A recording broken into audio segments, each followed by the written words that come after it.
vous avez formé avec vos collègues députés UMP un groupe d'études sur le coût de l'immigration. Oui.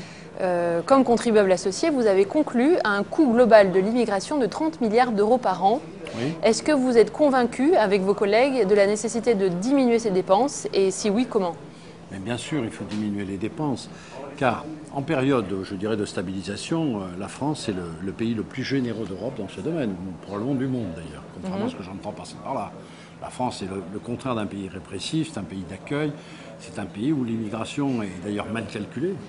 Parce que la première conséquence quand même de ce groupe d'études, c'est qu'on s'aperçoit que le chiffre d'immigration on ne le connaît pas, mais le chiffre des Français non plus. Car nous n'avons pas de registre de population communaux comme les autres pays européens. Avec l'Angleterre, nous partageons ce truc incroyable que l'INSEE fait des statistiques tous les 10 ans sur les Français en se gourant d'1 million chaque année et chaque fois. Et donc comment connaître vraiment le chiffre de l'immigration? Comment peut-on d'ailleurs faire une vraie politique d'économie sur l'immigration tant qu'on n'aura pas mis véritablement le sujet à l'ordre du jour de revoir la base même du calcul. Alors comment vous êtes arrivé à ce chiffre de 30 milliards? La France dépense à peu près, en droits sociaux, écoles, etc., sur l'immigration première génération et deuxième génération, 90 milliards. 90 milliards d'euros. Et cette immigration rapporte environ 60 milliards. Donc comme on est dans l'absolu flou, je dirais que c'est entre 40 et 20 milliards. En toute hypothèse, nous sommes en échec de 40 à 20 milliards. Donc tous les pays du monde sont en train de vérifier les dépenses causées par l'immigration. Et donc, à partir de là, je me suis emparé des dépenses sociales de l'immigration, notamment la CMU et l'AME, où là, j'en ai trouvé des vertes et des pas mûres. Voilà, et l'AME, justement, est un dispositif qui coûte très cher. Oui.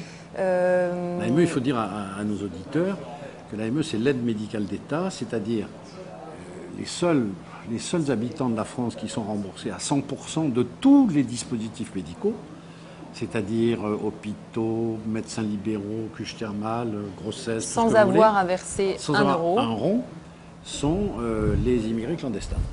Donc quand vous êtes clandestin, vous avez 100%. Quand vous faites l'effort de vous régulariser, vous avez plus de 80%. Et quand vous êtes français, vous avez 70%. Alors quelles sont vos propositions justement pour diminuer les dépenses liées à ce dispositif? Alors l'AME, il faut savoir qu'on l'a voté en 98, c'était 47 millions d'euros. Aujourd'hui, c'est 800 millions d'euros pour 210 000 personnes.